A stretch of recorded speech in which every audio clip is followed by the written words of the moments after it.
Have you ever wondered why some social media captions get read and the other ones, they end up just falling into dust, a black abyss? Nobody pays attention to it. They don't even get the spotlight, let alone any airtime or mic time. These captions just die in the feed. Well, today I am going to share with you social media caption secrets you gotta start using today. Are you ready to dive in? I know I am. Episode 269 starts right now. Hey there, welcome to the Lora Shipman Show. We hang out here weekly to talk about things like social media, entrepreneurship, marketing, tools, strategies, tips, and it all starts right now. Hey there, before we get started with the show, I just want to share my passion with you.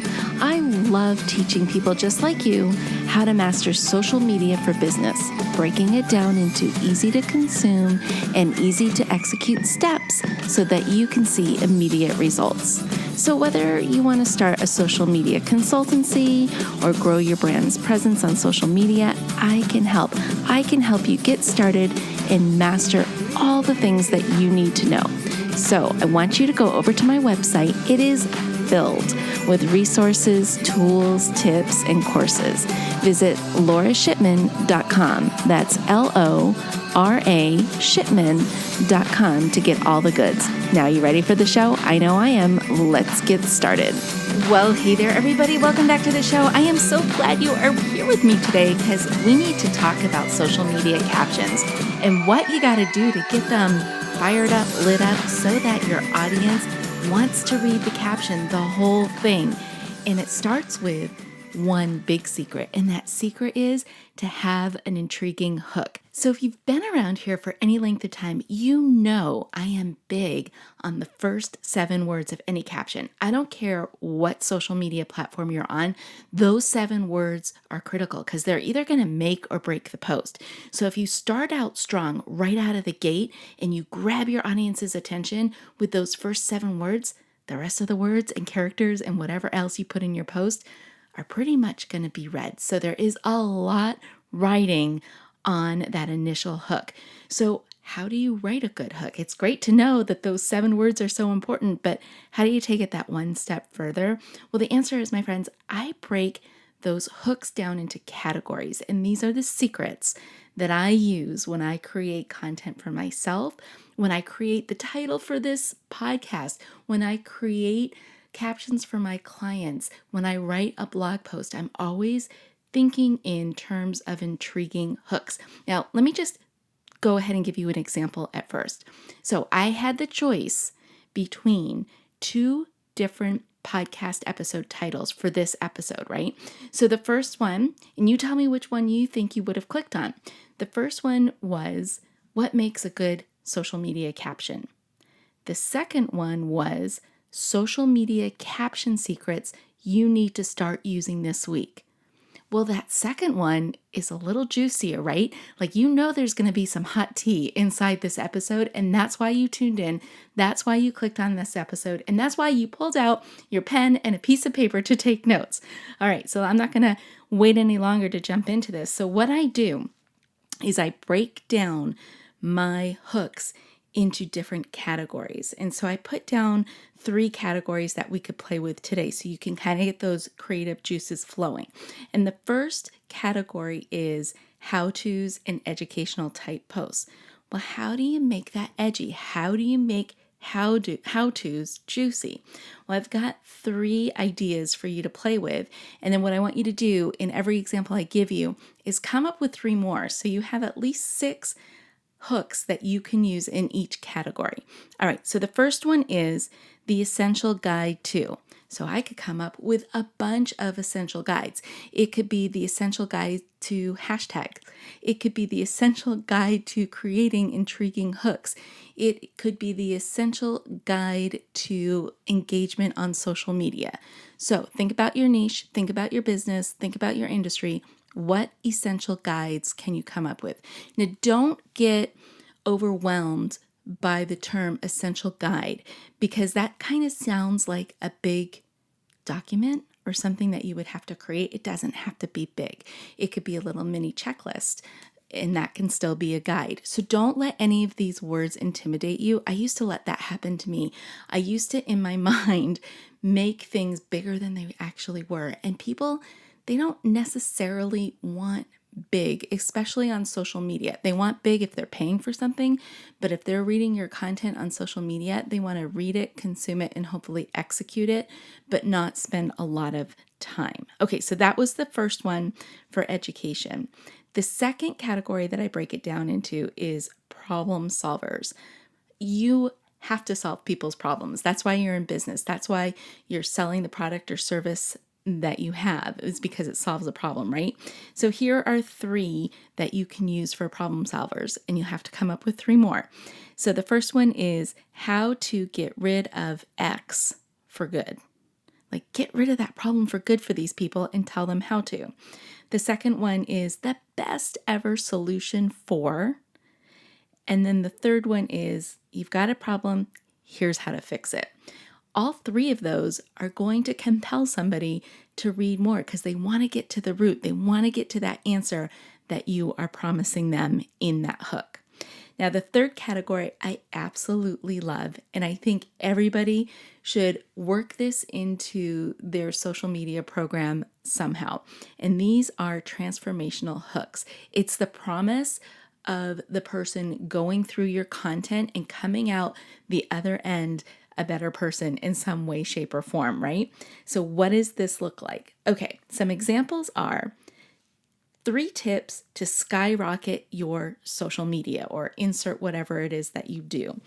Another one is how to create X to explode your blank. And then the third one is how to completely change your blank.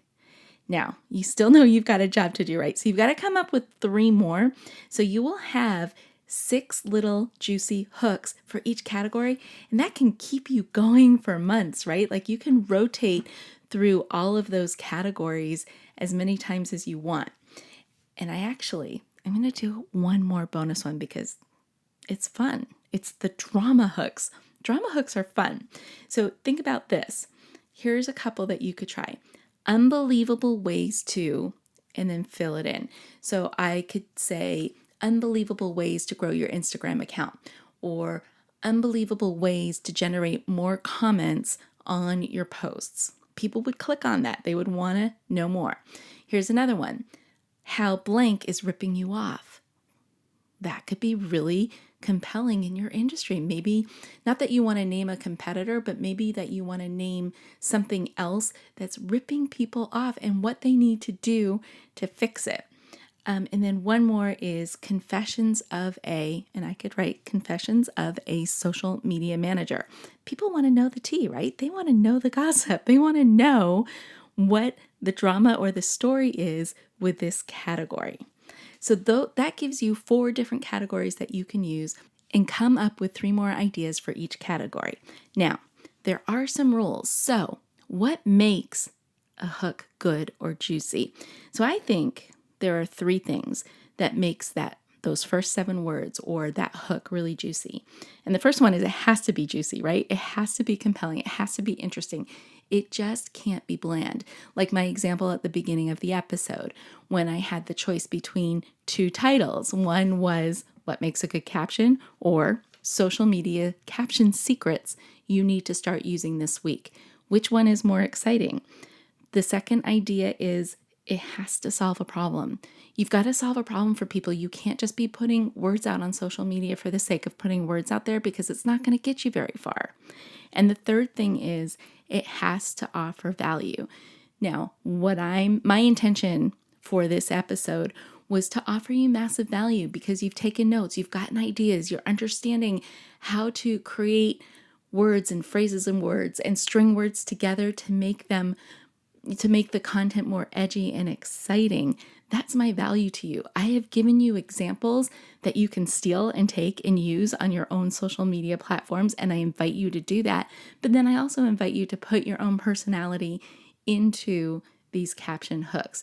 Now, if you steal my content ideas here, what I would love for you to do is take a screenshot of you using these ideas throw it up on social media or throw it up on Instagram stories, tag me in it so I know that you've listened to this podcast and that you're getting value out of the episode, because I want to see you change your social media.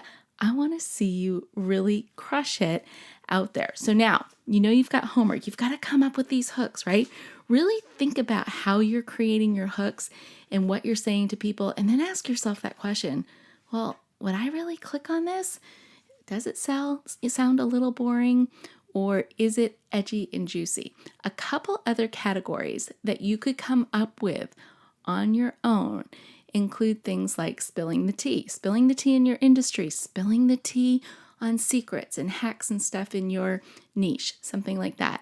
Playing on people's fear, something like, 3 rookie mistakes everybody makes. Well, I don't want to be that person who's making rookie mistakes, and that kind of scares me because I don't want to be seen as a rookie. So think of ways that you can play on people's fear. And then the last category that you can really embrace is data-driven results. Like, how did you get results doing whatever? People love to see the results because then they can apply it to themselves and they can see their transformation or how things are going to go better for them because they've got data-driven results in front of them. All right, my friends, that was a lot. I had a lot of information in there, lots of stuff for you to think about and get creative with. And I really, really encourage you to do that. Just don't listen to this episode and go on to the next one. Think about what I told you today. Think about some ideas of how you can make your social media content a little better. Now you've got your homework. Go out there and execute it. And until next time, stay safe, stay healthy, hug the ones you love, and stay social, my friend. Hey there, I just want to say thank you for spending time with me here today. I know your time is super valuable, which is why I am dedicated to providing lots of usable, actionable information in the shortest amount of time possible. Before you go, please don't forget to hit that subscribe button so you don't miss a future episode. And if you have ideas or topics you would like me to cover in an upcoming show, let me know about it in the comment section provided.